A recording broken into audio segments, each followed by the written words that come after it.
ሁለተኛ ለአፋብህ በላይ እዝ ተዋጊ ሰራዊት ከዚህ ቀደም ለተለያየ ችግር ጋር የዳረገው ከፍተኛ አመራሩ አሁንም አብዛኛው ፈርሶ ለጠላት እጅ እንዲሰጥ እያደረገ ይገኛል። የቀረው ደግሞ በተለያየ ቦታ ወንድሙ ላይ እንዲተኳኮስ የተለመደ በወንድም ላይ የመቆመር ግብሩን ጀምሯል። በእኛ በኩል በየትኛውም ጊዜና ሁኔታ ከወንድም ጋር ግጭት እንዳይፈጠር አሁንም ጥረታችንን እንቀጥላለን። ነፍሱን አስይዞ የሚታገለው ሰራዊት የአደራጀት ልዩነት ሳይበግረው እውነቱን ቀረብ ብሎ እንዲመረምር ለምን ብሎም እንዲጠይቅና ከጠቅላይ ዕዙ ሰራዊትና አመራር ጋር ተቀራርቦ እንዲታገልም ጥሪ እናቀርባለን ይላል። ሶስተኛ ለመላው የትግል ደጋፊና የሚዲያ አካላት መሬት ላይ የሆነ ባለው እውነት ተመስርቶ በመረጃ የሚሞግት ሀሳብና መረጃ በማድረስ የህዝባችንን መከራ እንድናስወግድ ድላችንን እንድናደርግ ዛሬም ታሪካዊ ጥሪያችንን እናቀርባለን። ከዚህ በተረፈ በእውቀትም ይሁን ያለ እውቀት በህዝብ ጥቅም ላይ እየተረማመዱ ያሉ ጸረ አንድነት ግለሰቦችን በመደገፍ ታሪካዊ ስህተት እንዳትሰሩ በድጋሚ ማስገንዘብ እንወዳለን ይላል ራስ አርበኛ ደረጀ በላይ። ለጎንደር ጠቅላይ ግዛት ህዝብ በጌምድር ክፍለ ጦርና ለበላይ እዝ ቋራ ኦሜርላ ክፍለ ጦር የምትገኙ በራሳችሁ ተነሳሽነት የነበረውን የአንድነት ጉዞ ያስተባበራችሁና የታዘባችሁ 6 ኮሚቴዎችና በዙሪያው ያላችሁ አመራሮች ለከፈላችሁት ዘርፈ ብዙ መስዋዕትነት በአማራ ህዝብ ስም እያመሰገንን በገባችሁት ቃል መሰረት በአንድነት ጉዞ የታዘባችሁትን ሀቅ ይፋ በማድረግ ታሪካዊ ኃላፊነታችሁን ትወጡ ዘንድ እንጠይቅ ሲል ማብራሪያው ለኢትዮ 360 የላከው ማብራሪያው በጣም ሰፊ ነው። የተወሰነውን ነገር ነው ጨምቀን ማቅረብ የቻልነው። እንግዲህ ከቻልን ወይንም ሙሉን አንብበን ማቅረብ የምንችልበት ሁኔታ ካለ እሱንም ለማድረግ እንሞክራለን። ይሄንን ካልኩኝ ከሸዋ ጎንደር ወሎና ጎጃም ላይ በተመሳሳይ ቀጥሏል። ጎጃም ላይ ስልካቸው እምቢ ስላለኝ ያሉበት ቦታ እንጂ መረጃዎች አሉ ብለው ነበረ። ካገኘኋቸው ወደ በኋላ ላይ መረጃቸው የምናቀርብ ይሆናል። ወደ ምስራቅ ወለጋ አለፍና በምስራቅ ወለጋ ዞን ጊዳ አያና ወረዳ እና አቤ ደንጎሮ ወረዳዎች ከ3 ቀን በፊት ኢትዮ 360 በሰኞ ዛሬ እና የቀጥታ ስርጭቱ በዚህ አካባቢ በተጠንቀቅ ላይ ያለ የአማራ ተወላጆችን ለመጨፍጨፍ የተዘጋጀና ከጌቶቹ ትዕዛዝ የተጠባበቀ ያለ ኃይል መኖሩና የአማራ ተወላጆቹ ጥንቃቄ እንዲያደርጉ በሰኞ ዛሬ እና የቀጥታ ስርጭታችን ለአማራው ህዝብ የጥንቃቄ መልዕክቱን እስከነ መረጃው ማድረሳችን ይታወሳል። እንግዲህ ይህንን መረጃ ባቀረብን እንግዲህ በቀናት በአንድ ቀን ልዩነት ማለት ነው ከ31 በላይ የሚሆን የአማራ ተወላጅ በዚሁ በተጠንቀቅ ይጠባበቅ በነበረ ገዳይ ቡድን በግፍ መጨፍጨፋቸውን ነው ኢትዮ 360 ምንጮች ከስፍራ ያደረሱን። በዚሁ ዞን ከቅርብ ጊዜ ወዲህ እጅጉን አድማሱን እየሰፋ ሄደው አማራዎችን ለይቶ የማጥቃቱ ዘመቻ በዞኑና በክልሉ አመራሮች በበላይነት የሚፈጸም መሆኑንም ኢትዮ 360 በተደጋጋሚ በመረጃ ማውጣት ይታወሳል። አሁንም እነዚሁ አመራሮች ይህን ስራቸውን በመቀጠል የአማራ ተወላጆችን እየለዩ ማስፈጀታቸው ቀጥለዋል ሲሉ በመረጃቸው ያቀረቡልን። ወደ ደቡብ ክልል እንደፍና በወላይታ ዞን ራሳቸው አመራሮች እንግዲህ የዚሁ የሰው በላ ቡድን ዋና ተላላኪ የሆኑ በዞኑ ያሉ አመራሮች በዞኑ የአስቸኳይ ጊዜ አዋጅ ማወጃቸውን ነው የኢትዮ 360 ምንጮች የገለጹት። እንግዲህ በወላይታ ዞን በዞኑም ሆነ በክልሉ የተጣለ አስቸኳይ ጊዜ አዋጅ ሳይታወጅ ወይንም ደግሞ የኦህዴዱና የዞኑ ባለስልጣናት ራሳቸው ባወጁት የአስቸኳይ ጊዜ አዋጅ ዞኑ እየታመሰ መሆኑን ነው የሚገልጹት። ከዚህ ጋር ተያይዞም በእንቅስቃሴ ገደቦች ከተሞች ላይ ያሉ ጉዞዎች በሙሉ ገደብ ተጥሎባቸዋል። ከዚህ ጋር ተያይዞ ምናልባትም በክልሉ ከፍተኛ ውዝግብ ከመነሳቱ ጋር ተያይዞ ህዝባዊ አመጽ ሊቀሰቀስ ይችላል የሚሉ ስጋቶች መኖራቸውን ነው ጨምረው የገለጹልን። ወደ ትግራይ ስናምራ ደግሞ ወደ ትግራይ ከኢትዮጵያ ግብርና ሚኒስቴር በኩል ይቀርብ የነበረ ምርጥ ዘር እንዳይገባ መወሰኑን የኢትዮ 360 ምንጮች ገልጸዋል። ይህው የኦህዴዱ ቤተመንግስቱን የተቆጣጠረው ቡድን ከትግራይ ክልል ጋር በተገናኘ በስውር መርማሪዎችና መመሪያዎችና ትዕዛዞችን የግብርና እንዲሁም የምግብ ነክ አቅርቦትን እያስተጓጎለ ይገኛል።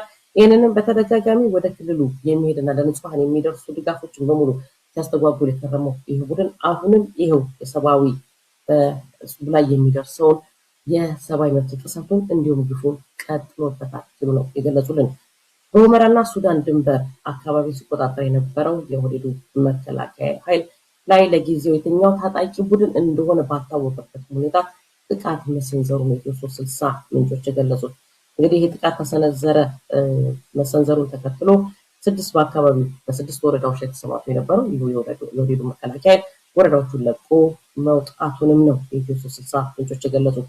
እንግዲህ እስካሁን ድረስ የትኛው ታጣቂ ቡድን ጥቃት እንደሰነዘረና በጥቃቱ ምን ያህል የኦህዴዱ ኃይል እንደተጎዳ ባይታወቅም ነገር ግን ይህንን ኃይል ታጣቂ ቡድን የሚባለው ላይ ሳይከላከልም አካባቢዎች ላይ ያለውን ንጹሐን ዜጋ ህይወትን መታደግ ያልቻለው ይኸው የኦህዴዱ ቡድን 6 ወረዳዎችን ለቆለት በዚህ ታጣቂ ቡድን መውጣቱን ገልጸውልናል። በጋምቤላ እንግዲህ በንጹሐን ላይ ሰሞኑን በተደጋጋሚ ግፎችን ሲፈጽምና ግድያን ሲፈጽም አሁንም ደግሞ በተለያዩ አካባቢዎችን ሁሉ የትኞቹ ወረዳዎች ላይ የትኞቹ ቀበሌዎች ላይ ዳግም ጥቃት በንጹሐን ላይ ጥቃት ለመፈጸም ግዳጅ ተሰጥቶ ታጥቆን አዘጋጅቶ እየጠበቀ ያለ ታጣቂ ቡድን መኖሩን በተደጋጋሚ በፕሮግራማችን አቀርበናል። እንግዲህ አሁን ይሄው ቡድን ደግሞ ይህንን ንጹሐን የመጨፍጨፉን ጉዳይ በቀነ ቀጠሮ እንደያዘው ባለበት ሁኔታ ውስጥ ደግሞ በአካባቢ ያለው የፌዴራል ፖሊስ አባላት ላይ ከዚሁ ከሱዳን ወጡ የተባለው ታጣቂ ቡድንና በአካባቢው መሬት ተቆጣጥሮ እንደ ባለ መብት ተንሰራፍቶ የሚገኘው ቡድን በዚሁ በፖሊስ ላይ በወሰደው እርምጃ እስካሁን 5 የፌዴራል ፖሊስ አባላት ሲገደሉ 14 የሚሆኑ ደግሞ በዚሁ ታጣቂ ቡድን ተማርከው መወሰዳቸውን ነው የገለጹልን። እንግዲህ ጋምቤላ ላይ ያለው ነገር ከንጹሐን አልፎ የፌዴራል ኃይል ነው የሚባለውንም እየበላ ነው ሲሉ ገልጸውልናል። በአዲስ አበባ ከተማ አይኖች ሁሉ ወደ ሰሜኑ እንዲሆን አድርጎ ህዝብን እያስጨረሰና በራሱ ጦርነት እየጠመቀ ያለው ቡድን አዲስ አበባን ተቀራምጦ አፍሶ እየጨረሰ ነው ሲሉ ነው የአዲስ አበባ ከተማ ነዋሪዎች ለኢትዮ 360 ባደረሱት መረጃ ያቀረቡት። ተራ በተራ አካባቢዎችን ሲያፈርስ የነበረው የኃይል መርካቶ የሚባለው እንግዲህ ግዙፉን የገበያ ማዕከልን ቀስ እያለ እያፈረሰ ጨርሶታል ሲሉ ገልጿል። አሁን ዛሬ የአዲስ አበባ ከተማ ወይ ደግሞ የአካባቢዎችን ነዋሪዎችን ሰብስቦ ቦታ መረጡ፣ በየአካባቢው ቤት እንሰጣቸዋለን በሚል ቦሌ አራብሳ አካባቢ እጣ ይወጣላቸዋል፣ ቦታ ትመርጣላችሁ፣ ቤት እንሰጣቸዋለን በሚል ህዝቡን ሲያስፈርም መዋሉንም ገልጸውልናል።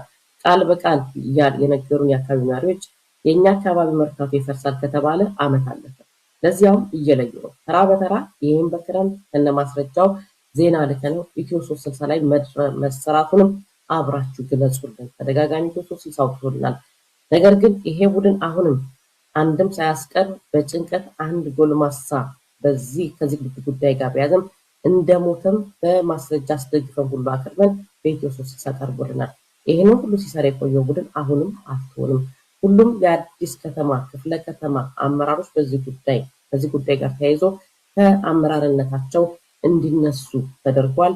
ይህንንም በተደጋጋሚ በመረጃ ለእናንተ ልከንላችሁ አየር ላይ ያቀርበንላችኋል። አሁን ህዝቡ እኔን ጨምሮ ይላሉ የአካባቢ ነዋሪዎች እኛንም ጨምሮ እጣ አውጡ ተብለን 6 ሰዓት ቀን ተነግሮን ዛሬ ማለት ነው ለ8 ሰዓት እጣ አውጥተን ቦሌ አራብሳ ስቱዲዮ ትገባላችሁ ተብለናል።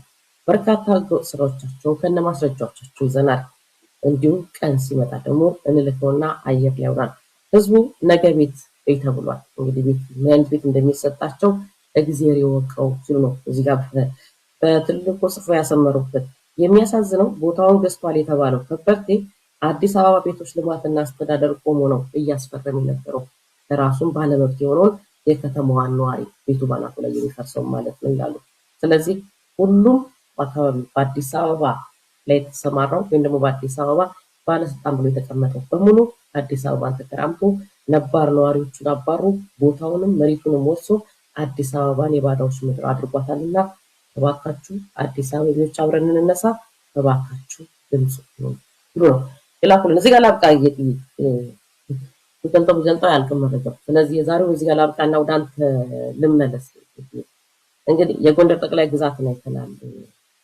ቃል በቃል ነው እንግዲህ በድሮን ጥቃት ስልካቸውን በመስጠት ጭምር አቅጣጫ በመጠቆም ጭምር በለትግል የወጡ የገዛ ወንድሞቻቸውን የሚያስፈጁ በአመራር ደረጃ ያለው እኛ ለአንድነት ብለን እየታገልን ነው። አንድነት ሁሉ ነገር አልፎ የአመራር ድልድልን ላይ ደርሰን ሁሉንም ይፋ እናደርጋለን ባልንበት ሰዓት ይሄ ቡድን ትንሽ ጊዜ ማስብበት ጊዜ ይሰጠኝ ብሎ ወጥቶ ነበር። ነገር ግን አሁን አስቦ ከመመለስ ይልቅ በውስጡ ያሉ የፋኖ ኃይሎችን ማስገዳት ላይ ተሰማርቷል።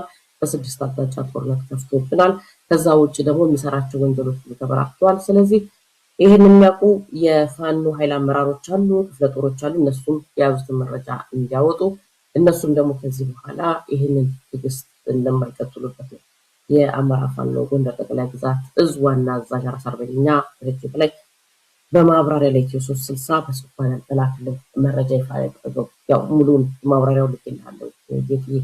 እንግዲህ የጎንዮሽ ባለፈው እንዲያውም ትዝ ይልህ እንደሆነ የሰኞ ላይ ይሁን የባለፈው አርብ ውይይታችን ላይ ይሄ የጎንዮሽ ውጊያ የጎንዮሽ መታኮሱ በተወሰነ ደረጃ ቀንሷል፣ እንዲያውም ወደ መቅረፍ ሄደ ይመስላል ብለህ ነበር። እንዲያውም በአንድ ውይይት ላይ ያነሳኸው ካልተሳሳትኩ።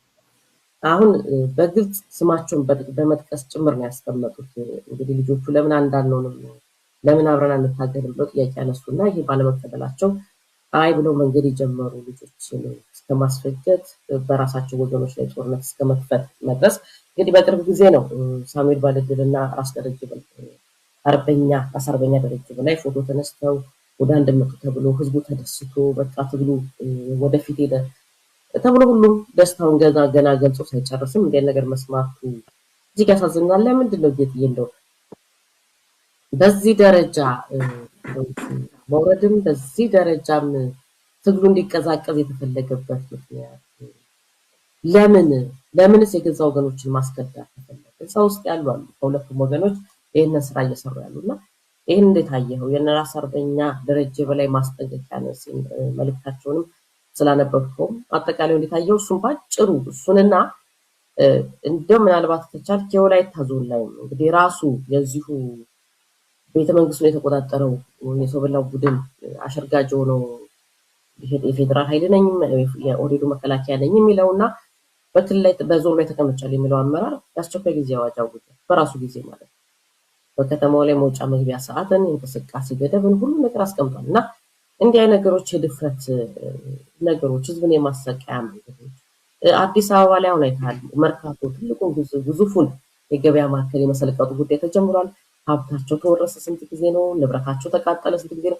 እያንዳንዱን ነገር ኢትዮ 360 እውነት ለመናገር ችግሩ ከመድረሱ በፊት ጠቁሞ ችግሩ ሲደርስም አብሯቸው ሆኖ እስከ መጨረሻው ድረስ አብሮች የተከተለ መረጃዎችን ሲያደርስ ተውናል እና እሱንም አብረህ አዲስ አበባን የመሰለቀጡ ጉዳይ ምናልባት ቢልልኝ ስልኩን ቢብሎኝ ነው እንጂ ቢልልኝም ባገኘውና የተወሰነ በአዲስ አበባ ጉዳይ ላይ ምክንያቱም ብዙ የአዲስ አበባ ጉዳይ ነው የሚሰራውና በአዲስ አበባ ጉዳይ ላይ ትንሽ ቢለን ብዬ ነበር። ካገኘሁት ስልኩን ከሰራልኝ ድጋሚ እሞክራለሁ እና እንደው በዚህ ጉዳይ ላይ በሶስት ጉዳዮች ላይ አጠር አድርገህ ብለን እንደው አጭር ማብሳብ ስጥና ወደ ዋናው ርዕሰ ጉዳይ እንመለስ።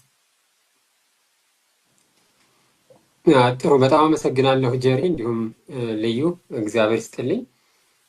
በቅድሚያ የአማራ ፋኖ አንድነትን በተመለከተ አሁን ሰሞኑን የሰማነው ዜና አሁን ያቀርብሽልን ከሰሞኑ ጭምር ሲሰማ ነበር። እርስ በርስ እየተዋጉ ነው፣ እየታኮሱ ነው እንደዚህ የሚል በተለይ በጎንደር ቀጠና በኩል እሱ በጣም የሚያሳዝን ነው። ትክክል ነሽ። በመግቢያ እንዳነሳሽው ባለፈው ጊዜ አንድ አበረታችሁ ነገር በአማራ ፋኖ አንድነት እንቅስቃሴ ውስጥ አንድነቱን ይፋ አድርገው ድርጅት ባይመሰርቱም ግን ቢያንስ እርስ በርስ የሚደረጉ ውጊያዎች ቁመዋል፣ ቀንሰዋል ብዬ ነበር። ከሞላ ጎደል ወደ መቆም አይነት እንቅስቃሴዎች ናቸው የሄዱት። እሱ ደግሞ በነገራችን ላይ በአመራሮች ፍላጎት የመጣ ሳይሆን በታችኛው መዋቅር ፍላጎት ነው ይሄ እየሆነ ያለው። የታችኛው መዋቅር በተለይም ሰራዊቱ አንዋጋም፣ ወደ ወንድሞቻችን አንተኩስም የሚል ተደጋጋሚ ጥያቄ እያቀረበ ስለሆነ ሲታዘዝ ና ሂድ ተዋጋ ሲባልም እምቢ እያለ ስለሆነ ያ ግፊት አድሮባቸው ነው አመራሮቹም ጭምር እርስ በርስ የመታኮሱን ነገር ትንሽ የገቱት ያቆሙት። ትልቁ ጉዳይ እሱ ነው ብዬ አስባለሁ እና በተወሰነ መልኩ እሱ አስደሳች ክስተት ነበረ። በዚህ 3-4 ቀን በጎንደር ያየነው ግን እሱን አመለካከት የሚሽር ሆኗል። ዳግም እርስ በርስ ወደ መዋጋት እንቅስቃሴ ገብተዋል። እንግዲህ ቀደም ብሎ አንቺ ያቀረብሽልን የአርበኛ ደረጀ በላይ መግለጫም ጭምር ያንኑ የሚያረጋግጥ ነው። የሚያረጋግጥ ብቻ ሳይሆን አንዳንድ ቦታ በጣም አስደንጋጭ የሆኑ አገላለጾችም ጭምር ያሉበት ነው። ምናልባት በዚህ መልኩ ባይገለጽ እንደው አሸት ቢያደርጉት መልሰው ቢያዩት ኑሮ ምላቸው ብዙ አገላለጾችም ጭምር አሉ። ለምሳሌ አንድ አካባቢ ትግሉ በከፍተኛ ሁኔታ ተቀዛቅዟል ይላል። ገና መግቢያው አካባቢ ተቀዛቅዟል፣ ህዝቡ ተክዟል፣ ህዝቡ ተሰላችቷል ጭምር የሚል አገላለጽ አለበት እና እነዚህም የባሰ እውነት ነው አለ መሰላቸቱ መቀዛቀዙ በተወሰነ አካባቢ አለ። ግን የትግል የውጣ ውረድ ሂደት ነው እና ይህንን እንደው አጉልቶ ባይወጣ በተለይ በእንደነሱ አይነት አመራሮች እንግዲህ የአፋሕድ ተቀዳሚ ምክትል ነው አርበኛ ደረጀ እና በእንደነዚህ አይነት አመራሮች በተለይ ባይነገር ጥሩ ነው ብዬ አስባለሁ። ማለትም ለመፍትሄው መስራት ነው እንጂ ችግሩን መንገር ምንም ችግሩንማ እኛም እንናገረዋለን እኮ ጋዜጠኞች እንናገራለን፣ ህዝቡም ይናገራል። እነሱም ራሳቸው ወጥተው ችግር ደግመው ባይነግሩን እና ለመፍትሄው ቢነሳሱ እንደዚህ አይነት መቀዛቀዞች በተወሰነ መልኩ ካለም ደግሞ እሱ በትግል ሂደት ውስጥ የሚያጋጥም ከፍና ዝቅ የማለት ሂደት እንደሆነ አድርጎ መውሰድ ቢቻል ጥሩ ነው ብዬ አስባለሁ። እንዳልኩት አንድነቱን የማይፈልጉ የተወሰኑ